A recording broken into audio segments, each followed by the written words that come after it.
আগামী 14 জুন রবিবার মরক্কোর বিপক্ষে ম্যাচ দিয়ে হ্যাক্সা মিশন শুরু করতে যাচ্ছে 5 বারের বিশ্ব চ্যাম্পিয়ন ব্রাজিল। প্রতিপক্ষ হিসেবে সাম্প্রতিক পারফরমেন্সের ভিত্তিতে মরক্কোকে শক্তিশালী বলা যায়। গুরুত্বপূর্ণ এই ম্যাচে দলে তারকা ফুটবলার নেইমার থাকবেন কিনা সেটা এখন সবচেয়ে বড় প্রশ্ন। এরই মাঝে ট্রেনিং সেশনে না থাকায় বাড়ছে ধোঁয়াশা।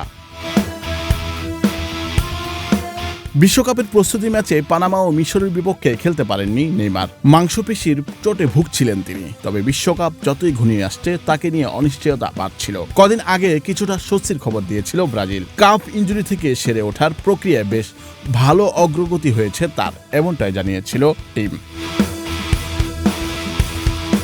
গত মাসে স্কেনে ধরা পড়েছে গ্রেড 2 মাত্রায় পেশি ছিঁড়ে গেছে নেইমারের। ব্রাজিলের সর্বকালের শীর্ষ গোলদাতা 2 থেকে 3 সপ্তাহের জন্য সাইডলাইনে যেতে হয়েছে। ব্রাজিলিয়ান ফুটবল কনফেডারেশন সংক্ষিপ্ত বিবৃতি দিয়ে বলেছে, পরীক্ষায় তার চিকিৎসায় প্রত্যাশিত সীমার মধ্যে ভালো অগ্রগতি দেখা গেছে। তিনি ব্রাজিল জাতীয় দলের মেডিকেল স্টাফদের পরিকল্পনা অনুযায়ী আরোগ্য ও শারীরিক প্রস্তুতির প্রক্রিয়া চালিয়ে যাবেন।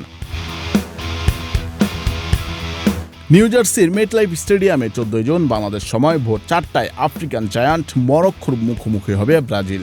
এখনও জাতীয় দলের অনুশীলনে যোগ না দেয়ায় নেইমার ম্যাচটি মিস করতে পারেন বলে উল্লেখ করেছে সংবাদ মাধ্যম রয়টার্স। এছাড়া গ্রুপ পর্বের কোনো ম্যাচে 34 বছর বয়সী এই ফরোয়ার্ড ফিরতে পারবেন কিনা সেটারও নিশ্চয়তা মেলেনি।